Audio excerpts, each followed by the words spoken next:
लोकसभा चुनाव के नजर में रखते हुए एससी और बीसी का जो सम्मेलन रखा गया है, इसमें उपस्थित हरियाणा प्रदेश के एससी सेक्रेटरी चेयरमैन भाई मनोज बागरी जी,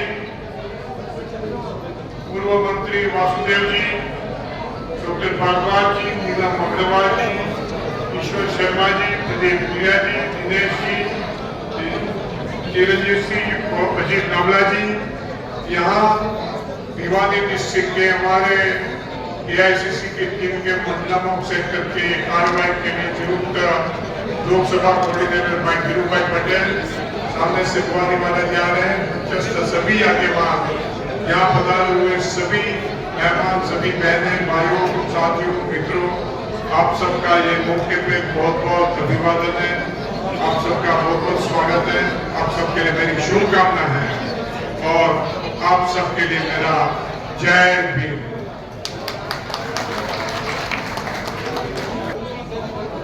मेरा थोड़ा सबसे निवेदन है, आप लोग मेरे सबसे निवेदन है कि बिल्कुल शांति से मेरी बात सुनिए। 10 मिनट आपके लूंगा, ज्यादा नहीं लूंगा। ये सज्जन और लोकसभा का चुनाव आने वाले दिनों में ये देश की और ये देश के में रहते हुए लाखों नागरिकों की मतदाताओं का दशा और दिशा निश्चित करने जा रहा है।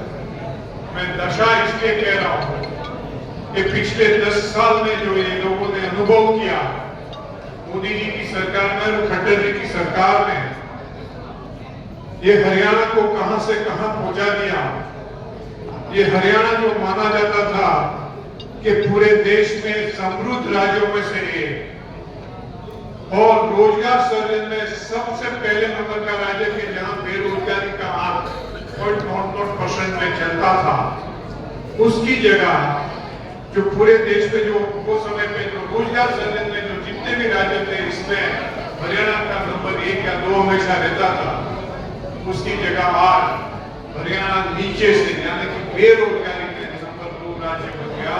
37.5 यानी कि 37% बेरोजगारी हो गई। इसमें हर तीसरा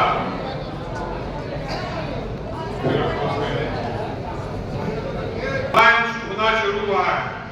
हरियाणा में 4 गांव ऐसे कि जहां पूरा का पूरा गांव पूरी जमीन बेच के एक बच्चा विदेश चला गया, परिवार भी विदेश चला गया।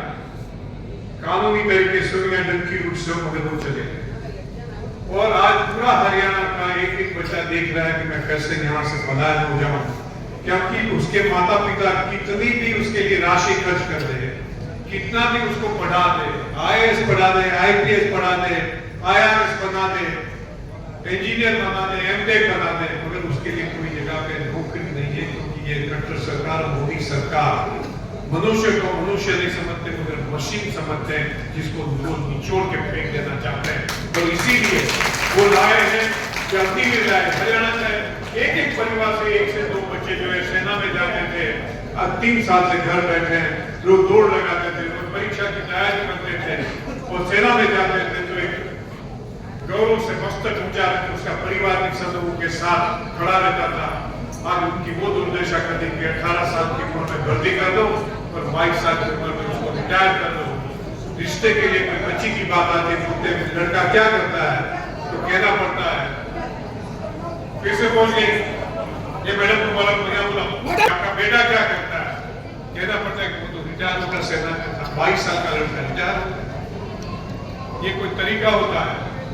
मगर ये मोदी जी जो है और भारतीय जनता पार्टी, वो मैं समझ रहा हूं कि वो ये देश के धनी लोगों की 3-4 धनी लोगों की दलाल जैसी पार्टी होती है। वो दलाल है, दलाल। वो जो है कि पूरे देश की संपत्ति है, वो जिसका जो सर्जन होता है वो पूरा का पूरा, जो राहुल गांधी जी बार-बार कहते हैं कि 57% उस संपत्ति उनके हाथ में रख देना चाहता है। 2 से 3% संपत्ति है देश के 125 करोड़ लोगों के लिए छोड़ देता है। जैसे पानी की टैंकर आती है तो उसमें मारामारी हो जाती पानी देने के लिए, उसी तरह ये पूरे देश के 125 करोड़ लोग वो जो है उसके लिए 2-3% की संपत्ति छोड़ते हैं, जिसमें से अपना निर्वाह करने के लिए, रोजी रोटी बनाने के लिए आपस में जो है हमेशा संघर्ष में व्यस्त हो जाते हैं। तो ये सरकार जो है जो कुदरत ने दिया हुआ है, कुदरत देती है कि जो है ये देश की जीडीपी करते वो दूसरा कुछ नहीं, देश में जो संपत्ति का सर्जन होता है उसका माप है, मगर वो संपत्ति का सर्जन कैसे होता है? हमारी फसल बनती है, कौन देता है? ईश्वर देता है, कुदरत देती है। पानी कौन देता है? बारिश कुदरत देती है। आपके जो हवा के करंट होते हैं जिसमें से करंट का यूज करते हुए आप टेलीफोन का इस्तेमाल करते हैं, उसमें से भी संपत्ति का सर्जन होता है। करंट कौन देते हैं? कुदरत देती है। इस्पात जमीन से निकलता है, कौन देता है? कुदरत देती है। आपका क्रूड ऑयल जमीन में से निकलता है, कौन देता है? कुदरत देती है। ये जमीन बनता है कि 125 करोड़ की आबादी है जो समान रूप से वो संपत्ति का जो सबने बंटवारा करते हैं, उसकी जगह पे वो 30% लोग, 3 लोग, 4 धनी लोग हैं, अदानी अंबानी उसके 4-5 लोग, उसमें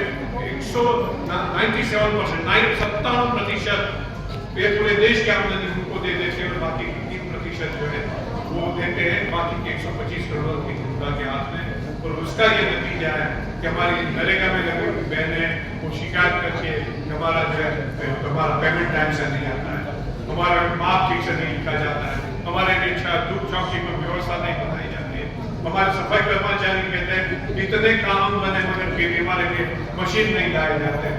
इतने इंदिरा जी के जमाने में, चौधरी बंसीलाल जी के जमाने में शुरू हुआ था कि जहाँ 20 मुद्दा के कार्यक्रम में 25 के करोड़ दिए जाते थे, जमीन दी जाती थी जो है कृषि के लिए, सरकारी जमीन, वो जमीन अभी ठेकेदारों को बेच देने का शुरू कर दिया इन्होंने पिछले 10 साल से।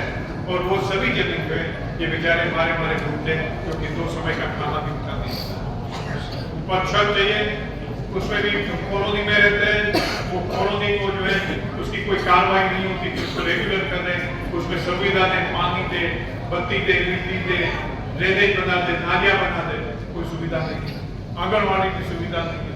आंगनवाड़ी की बहनें हमारी जो करती है, पिछले 10 साल से मैं गुजरात में अहमदाबाद में देखा हूँ कि जितनी बार मोदी अहमदाबाद आते थे आंगनवाड़ी की बहनें जाती थी बड़ी मात्रा में कि सर हमारे लिए कुछ कर दो, हमारी तनख्वाह बढ़ा दो, कुछ रेगुलर कर दो। अदानी अंबानी को देने के लिए उसके पास 25,000 करोड़ है, बड़े धनपतियों की बैंक की लोन लाखों करोड़ रुपए में जो होती है वो माफ करने के लिए उसके पास पैसे हैं, मगर ये आंगनवाड़ी की बहनों के लिए उसके पास पैसे नहीं है। मजदूरी के जो दाम निश्चित होते हैं, मिनिमम वेजेस कहते हैं, उसके लिए नहीं है। श्रम कानून में इतना बदलाव कर दिया कि आज कोई न्याय नहीं मांग सकता है। सरकारी नौकरियों में आपके बच्चों को रिजर्वेशन में इवन एक ड्राइवर रखते थे, कंडक्टर रखते थे, प्यून रखते थे, एक पानी के लिए ऑफिस में कोई महिला लगाते थे, उसमें भी रिजर्वेशन का लाभ मिलता था, लग जाते थे। मैंने गुजरात में मैंने स्वयं आंखों से देखा है कम दलित समाज की बेटियों को, वाल्मीकि समाज की बेटियों को प्राइमरी टीचर में रिजर्वेशन कांग्रेस की सरकार के समय में दिया गया था 2% का। उसका नतीजा हो रहा कि इसके बाद 20 साल में 75 हुआ था, 2000 आते आते वाल्मीकि समाज में शिक्षा का प्रमाण इतना तगड़ा हो गया कि हर परिवार में आपको ग्रेजुएट और इंजीनियर मिलते जाते थे, क्योंकि वो बेटी थी, वो ससुराल में भी पढ़ाती थी और अपने मैके में भी लोगों को जागृत करती थी कि मेरा एक छोटा भाई है, मेरी छोटी बहन उसको भी आप। ये जो कांग्रेस पार्टी ने जो शुरुआत की थी पूरे देश में, इसको इसने ध्वंस करके छोड़ दिया। मैं चंडीगढ़ में मैं पहली बार आपके यहाँ आया और सब लोगों से बात सुन रहा था वो समय पे सभी कार्यकर्ताओं से।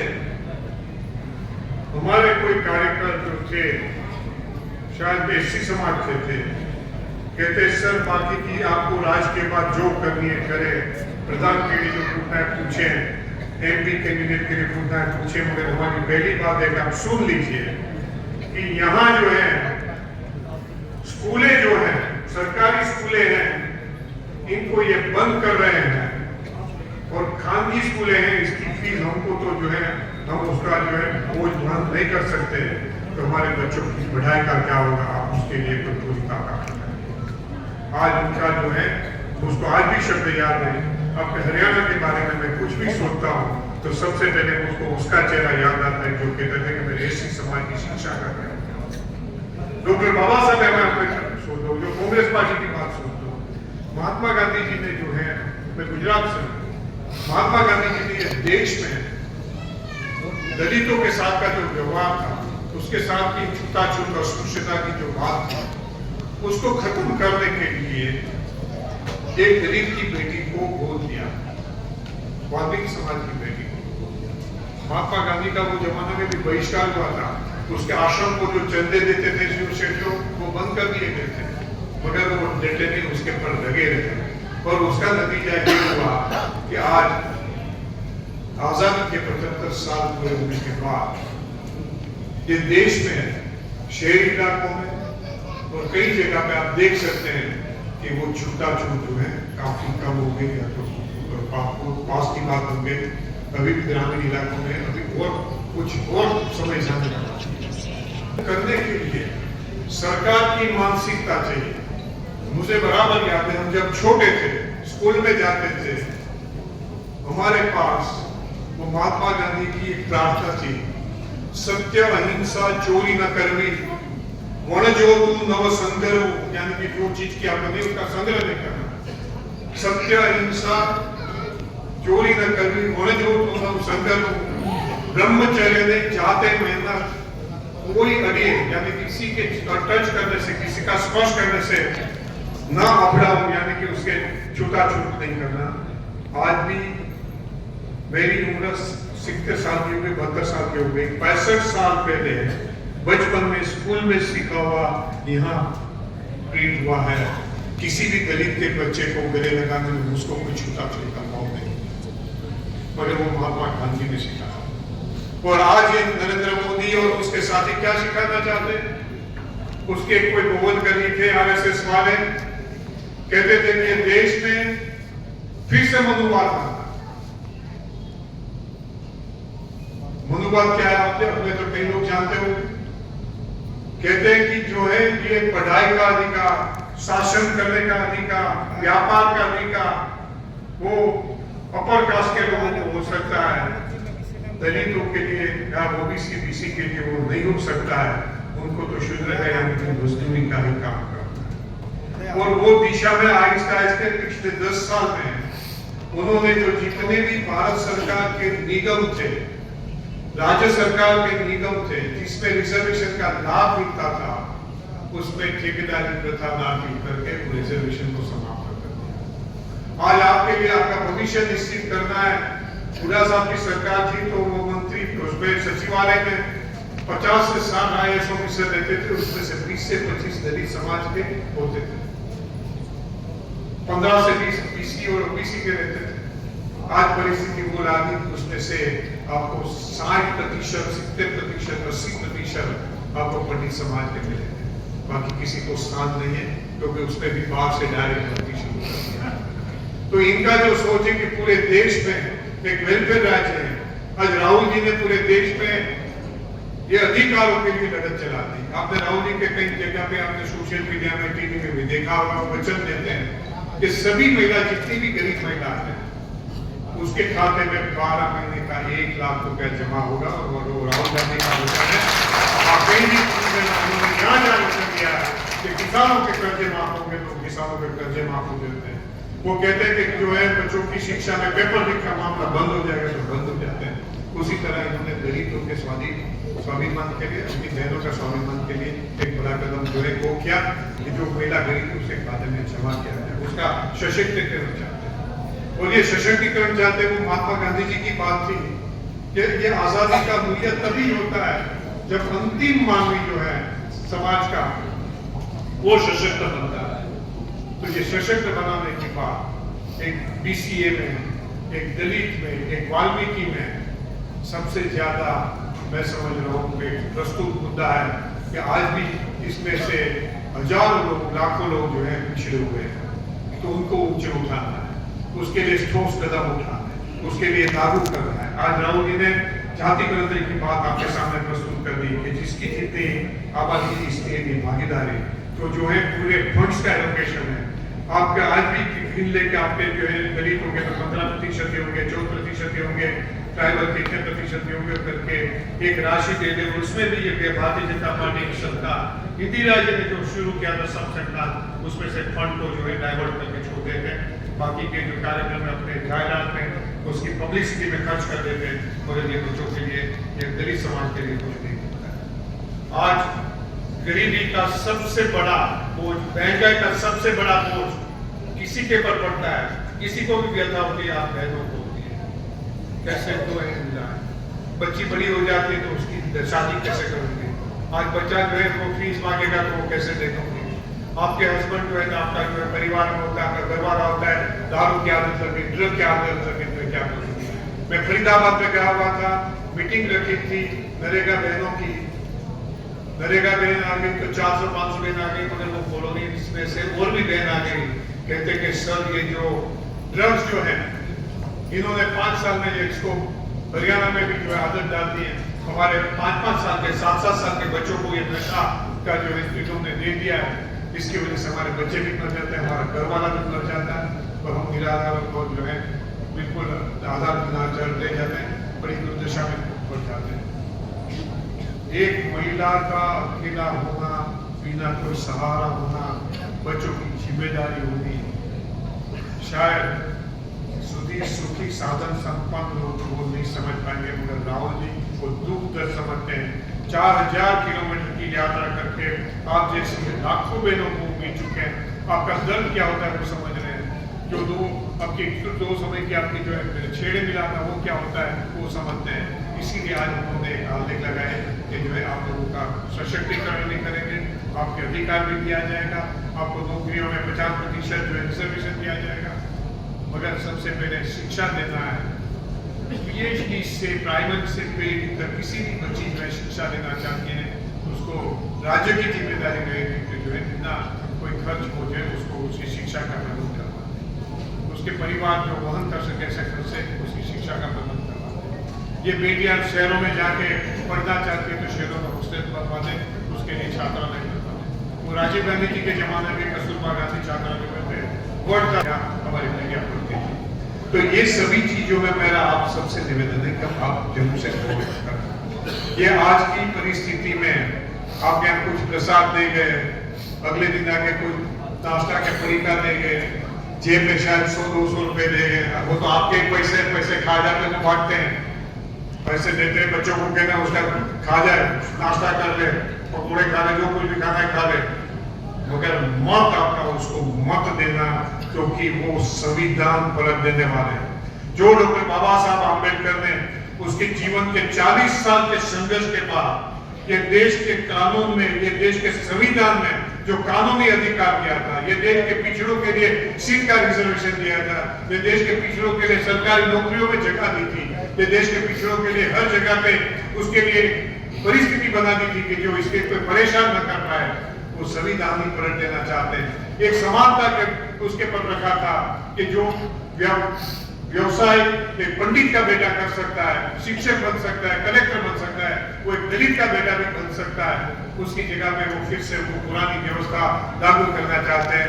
मैं फिर से वो दोहराना नहीं चाहता, बहुत दुखदाई है कि पीछे लगा देते थे, आगे कर देते थे। मैं केरला में था, तो केरला में मैंने एक राज्य में वो देखा था, वहां का बड़ा इतिहास, अय्यंकली जी करके बड़े वहां के एक्टिविस्ट हो गए, दलित आगेवान हो गए, कि जहां महिलाओं को, वहां की दलित महिलाओं को बाजारों में से पसार होना है तो उनको ऊपर के वस्त्र जो है निकाल के निकलना पड़ता था, अन्यथा उसके स्तंभ काट देते थे। वो जुल्म ये देश में हो रहा था और फिर से वही दिशा में आगे ले जाना चाहते हैं। 70 साल की बड़ी जो है एक तपस्या के बाद मैं नहीं कहूंगा कि हम कोई संतोषजनक स्थान पे पहुंचे, मगर एक दिशा में जो शुरुआत हुई है उसको फिर से आपकी गाड़ी को पलट के उल्टी दिशा में भेजने की कार्रवाई शुरू हुई है। इसके सांसद कहते हैं कि हम 400 पार सीट इसलिए मांगते हैं कि हम संविधान पलट देना चाहते हैं। उसका जो मुखिया गुजरात में उसको इसके पहले सुदर्शन करके था, ये भागवत जी पहले, वो आके बोल के गया था कि ये संविधान है बाबा साहब आम्बेडकर का, उसको अरबी समुद्र में फेंक देना चाहिए। और ये इनकी एक के बाद एक भागवत जी हो, उसके कई लीडर हो, साक्षी महाराज हो, कई पता नहीं थे, कई पागलों का बड़ा टोला है। तो वो जो प्रकार से बात करते हैं, तो मैं समझ रहा हूँ कि देश में आपस में भाईचारा से रहने का, आपस में समानता से रहने का, अधिकार से रहने का एक जो व्यवस्था बना है, उसको खत्म करने की एक साजिश अमल में रखने का पहला कदम शुरू हो जाएगा। और इसीलिए उसको रोकना है, उसको रोकना है, उसको तोड़ना है, महंगाई के चक्कर से छूटना है। आपको जो है 5-5 किलो अनाज थोड़े लोगों को दे देते हैं। ये दलित समाज है, देश का दलित समाज 5 किलो अनाज पे बीत नहीं जाता। डॉक्टर बाबा साहब आम्बेडकर थे, इतने मेधावी पुरुष थे। बड़ौदा स्टेट ने उसको जो है नौकरी दी थी, मगर वहां भी जो है बड़ौदा स्टेट को भी लगा कि उनका जो व्यक्तित्व है वो स्टेट भी जो है उसको अपने साथ रखने से उसे भी ऊंचा बड़ा कर देगी।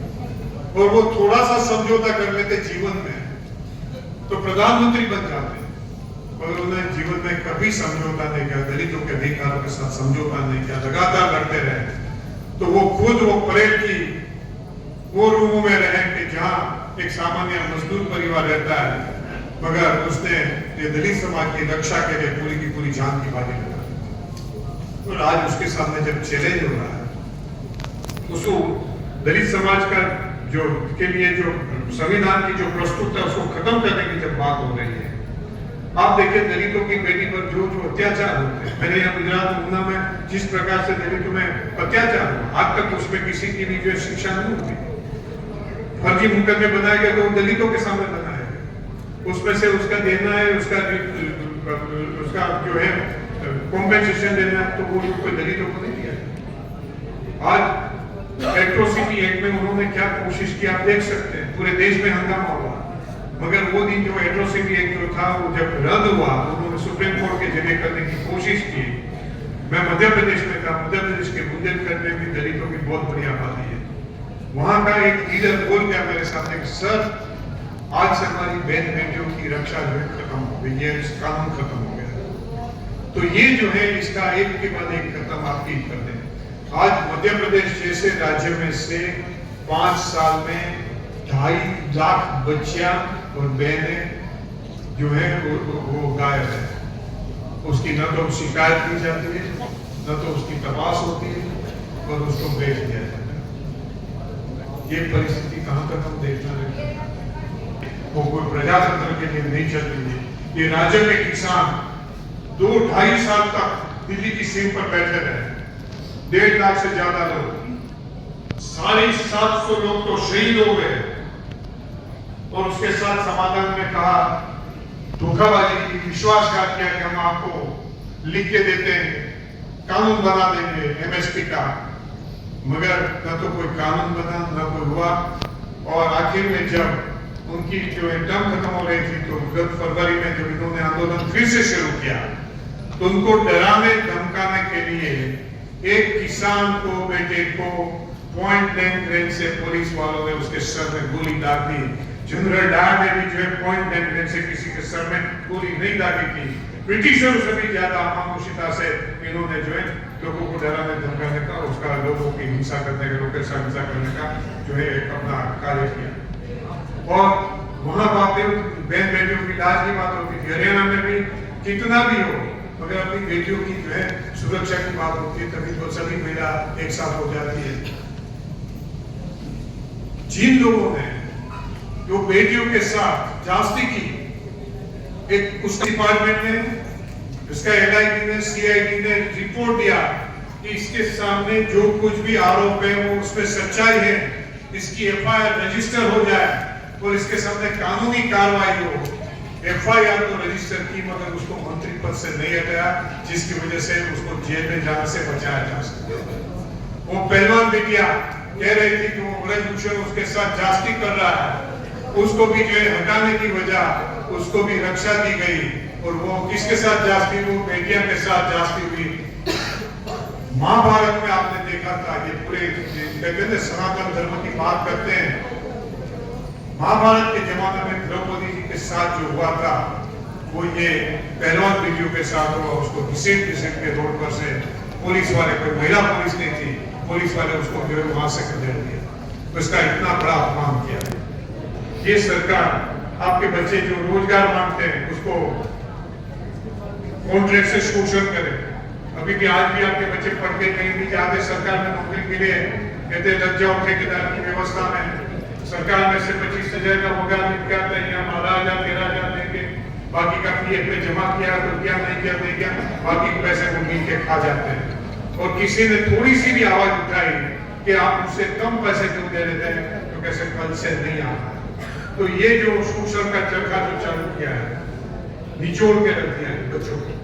जिसको आज अपने लिए अधिकार के लिए आवाज उठाने का भी समय दे देता है, हिम्मत दे देती है।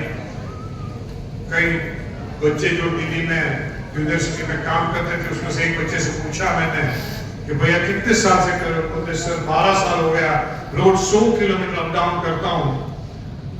क्या मिलता है? बोलते हैं वहां से मेरे लिए 25,000 आते हैं, मेरे हाथ में 15,000 दिया जाता है। मैंने कहा कोई बच्चे हैं कुछ? बोलते आज मेरा ही ठिकाना नहीं, कल मेरी नौकरी रहेगी नहीं, लेकिन उसको पता नहीं है मैं क्या परिवार से हूँ। तो ये बच्चों को निचोड़ के छोड़ दिया है कि जिसकी वजह से वो अपना अंदर का सत्व, अपना वीर्य घुमा बैठे, इसी प्रकार से उसको लाचार और मजबूर करके छोड़ दिया। और ये सिर्फ ये देश में ये नौजवानों के साथ, लेबर के साथ करना चाहते हैं, पूरे देश में एक विशेष समाजों के साथ जिसको बाबा साहब अम्बेडकर ने अधिकार दिया है, उसको वो सबसे पहले निशाने पर लाना चाहता है। मगर बाकी के लोगों को भी जो है मजदूर बना देना, गुलाम बना देना, वो चंद लोगों के हाथ में और उसके मित्र हैं उसके हाथ में दे देना, एक ये सामंतशाही व्यवस्था होती है, वो मूढ़ीवादी व्यवस्था होती है, वो फिर से देश में लागू करने का ब्रिटिशरों ने 250 साल ये देश को लूटा और फिर से ये नवा एक ब्रिटिश राज शुरू हुआ है कि जहाँ ये लोगों की लूट करना चाहते हैं, हमारी बहनों की सुरक्षा के साथ खिलवाड़ करना चाहते हैं और पूरे देश को एक मशीन की तरह कर देना, निचोड़ देना, उसमें से गंदे में से रस तो बाकी फेंक देना, उसके लिए जीवन है नहीं है वो नहीं है। तो आज मेरा आप सबसे निवेदन है, पूरे देश में आप बात कर लीजिए, माहौल तो बन गया है, मोदी जी जा रहे हैं, खुद भी पोखरा गए, आप टीवी पर उसकी बातें सुनने के लिए आपका मंगलसूत्र ले लेंगे, ना आपकी भैंस ले लेंगे, पता नहीं क्या करते हैं, ये वो ले लेंगे, कभी भी शर्त चालू ही रहेगा। 283 सीट पर मतदान खत्म हो गया, उसमें कहते हैं कि वो 70-80 सीट से पिछड़ रहेगा और ये परिस्थिति में उसका जाना निश्चित है। तो वो खुद ही उसकी पोखलार से पता चलता है। उन्होंने वो भी कह दिया, जिन लोगों से वो पैसे लेते हैं, कहते ये लोग राहुल गांधी जी को पैसे देते हैं। राहुल जी तो कहा कि उसके सामने आपके पास तो सीबीआई है, पीटीए, उसकी इंक्वायरी करो, मगर वो तो जो है उसकी जो बोखलाहट है, उसकी जो बॉडी लैंग्वेज है, कहते हैं उन्होंने हार का स्वीकार कर दिया और आपको एक धक्का और देना है कि जिसकी वजह से वो आपको आपका शोषण करना चाहते हैं और व्यवस्था ऐसी बना के देना चाहते हैं, लोग गुलाम बन जाए, वो व्यवस्था में परिवर्तन चाहते हैं। उसमें वो व्यवस्था में परिवर्तन तभी आ सकता है जब इसकी सरकार को मोदी को हटा दे। आज सुबह में आपके राज्य के एक बड़े पत्रकार से बात हो रही थी, मैं पूछ रहा था कि आपको क्या लगता है हरियाणा में, हिसार में, करनाल में? बोलते बाबरिया जी अभी ये कांग्रेस और भाजपा के बीच की लड़ाई खत्म हो गई है, ये दो कैंडिडेटों के बीच की लड़ाई खत्म हो गई है, अभी ये प्रजा और मोदी के बीच की लड़ाई हो गई है। लोग चाहते हैं कि ये आदमी, ये नराधम आदमी को, राष्ट्र को जल्दी से जल्दी इसी जगह पे देना है कि जहां से वो वापस ना आए, फिर से चुन के ना आए, और ये जो है न कर पाए। इसलिए मेरा आप सबसे भी निवेदन है, 25 तारीख को पूरा मतदान करवाना, पूरा का पूरा, घर में से कोई बाकी नहीं रहना चाहिए, परिवार में से बाकी नहीं रहना चाहिए, आपका पड़ोस से कोई बाकी रहना नहीं चाहिए, आपके मैके में से कोई बाकी रहना नहीं चाहिए। सब लोगों को बोल दो कि हमारी दशा बदलनी है, दशा बदलनी है, हमारी जीवन की दिशा बदलनी है, ये गरीबी और संघर्ष से थोड़ी खुशहाली की ओर जाना है, बच्चों का भविष्य बनाना है, तो इसको विदा करना है और उसके लिए इतनी मात्रा में मत डालेंगे, इतनी मात्रा में मत डालेंगे कि जिसकी वजह से वो मशीन की पेटी भी टूट जाए, वो खांगी से उसने सील तोड़ दिया, मशीन बदल दिया, कुछ हैकिंग कर दिया, वो जो है रोक ना पाए, नतीजों को प्रभावित न कर पाए। इसके लिए हम पूरी ताकत जोड़ देंगे। पूरा का पूरा हरियाणा, हमारी सभी बहनें, हर समाज की बहनें, हर समाज के लोग, वो बीसी में हो या किसी में हो, सब जो है इसमें लग जाएंगे। यहाँ बीसीए के भी लोग हैं, उनसे मैं कहना चाहूंगा कि आपके लिए मैंने वादा किया था कि आपको एक सीट देंगे। हो सकता है आपको उसमें पूरा संतोष नहीं हो, मगर जो है गुड़गांव में राज बब्बर जी जो सोनार है, बीसीए है, उनको हमने टिकट दी है और वो जो है उनको वचन दिया था। मैंने इंक्वायरी किया था, मैं यूपी में स्क्रीनिंग कमेटी में मेंबर था 2017 में, कि वहाँ जो वो काम करते थे उन्होंने काफी अच्छी तरह से बीसीए के लोगों के लिए काम किया था। तो बोलते मैं चूक क्या होगा, पहले मीटिंग बीसीए के भाई बहनों की मीटिंग करूंगा, दलितों की मीटिंग करूंगा, उनके को समस्याओं का जो है समाधान करूंगा। तो मेरा आप सबसे निवेदन कि जब कांग्रेस ने इतनी अच्छी तरह से कैंडिडेट दिए, इतनी व्यवस्था दे रहे हैं, राहुल जी वचन दे रहे हैं और हर समस्या का समाधान, आम आदमी की हर समस्या का समाधान दे रहे हैं, तो ये परिवर्तन का जो एक यत्न होने जा रहा है उसमें हम सब अपनी ओर से जितनी भी आहुति दे सकते थे आहुति दे दें। और कुछ नहीं करना है, पूरा का पूरा मतदान करना है और कराना है, आसपास के लोगों को समझाना है। इतनी बात करने के लिए आप सबको मैंने यहाँ आमंत्रित किया है। हमारा जो डिपार्टमेंट है उसमें भाई बागड़ी और इन सब लोगों ने काफी मेहनत की है, वो खुद भी वाल्मीकि समाज से। यहाँ कुछ साथी थे, किसी का मन दुख हो गया, पता नहीं क्या चले गए। मैं हरियाणा का इंचार्ज हूँ, सुन लो, यहाँ कुछ भी गलत होता है, आप मेरे सामने आंख लग गए, कुछ भी गलत होता है इसकी जिम्मेदारी मेरी। मैं गुजरात से हूँ, तो जैन नहीं है, और हमारे गुजरात में जैनिज्म का एक बहुत बड़ा प्रभाव है। उसको कहते हैं संवत्सरी महोत्सव में क्षमापना पर्व, मिच्छामि दुक्कड़म। मैंने मन वचन कर्म से आपको किसी भी तरह से आहत किया है तो आपकी माफी चाहता हूँ। तो मैं और मेरे परिवार, हमारा पूरे परिवार के सब मेरे सदस्य हैं, जिसके मुखिया के तौर पे मेरी जिम्मेदारी बनती है। मैं आपसे कहता हूँ कि किसी भी साथी ने आपका सम्मान के साथ कुछ किया है तो मिच्छामि। एक बड़ी भावना के साथ चले, हमारी दिशा और हमारी नजर फर्क न जाए, हमारा लक्ष्य एक ही है, इसको हटाना है, इसको उखाड़ फेंकना है और उसमें हमारी आपस की यूनिटी में कोई जगह पे दरार ना है, वो हमको देखना है। यहाँ कितने भी जितने भी बड़े लीडर हैं, सबसे मेरा आज उन सबसे निवेदन रहेगा कि मन बड़ा बना ले। सरकार बननी है तो सबका जो है अहमियत बनेगी, सबका मान सम्मान बनेगा। देवभूतक पालन पैसे में भी सीटें आएगी, 3,000 निगम और कॉर्पोरेशन के जो सीटें आएगी, सबका मान सम्मान बना लेंगे। अगर अभी आपस में खींचता में पड़ न जाए, हमारा लक्ष्य चूक न जाए। और आज यहाँ से विदार करने जा रहे हैं, आगामी 10 दिन तक आपको जो परिचय दिए हैं ना, घर घर बांटने का काम आप सब बहने कर लेना, वो मेरा आप सबसे निवेदन है। आप सबका इतने लंबे समय तक सुनने के लिए मैं बहुत ही धन्यवाद करता हूँ और उम्मीद रखता हूँ कि ये लोकसभा चुनाव के बाद हम जब मिलेंगे तब पूरी मजबूती के साथ एक श्रेष्ठ भविष्य हमारी सभी बहनों का, गरीब लोगों का, भविष्य की एक मैप के लिए हम आगे बढ़ेंगे। आप सबका बहुत बहुत धन्यवाद। आप सब बैठना, मैं कांग्रेस पार्टी, राहुल गांधी, दीपक बावरिया, चौधरी भूपेंद्र सिंह हुड्डा, राव कान सिंह, सर के बाद रमेश टिकाऊ जी, फिर हमारे मनोज बागड़ी जी, आप सभी जो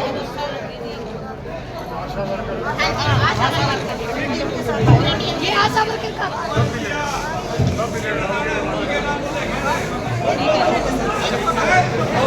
हेलो मेरे सभी हम अपनी बात रखना चाहते हैं बाबरे साहब को, सबसे प्रदेश अध्यक्ष को आपने हरियाणा प्रदेश की जिम्मेवारी सौंपी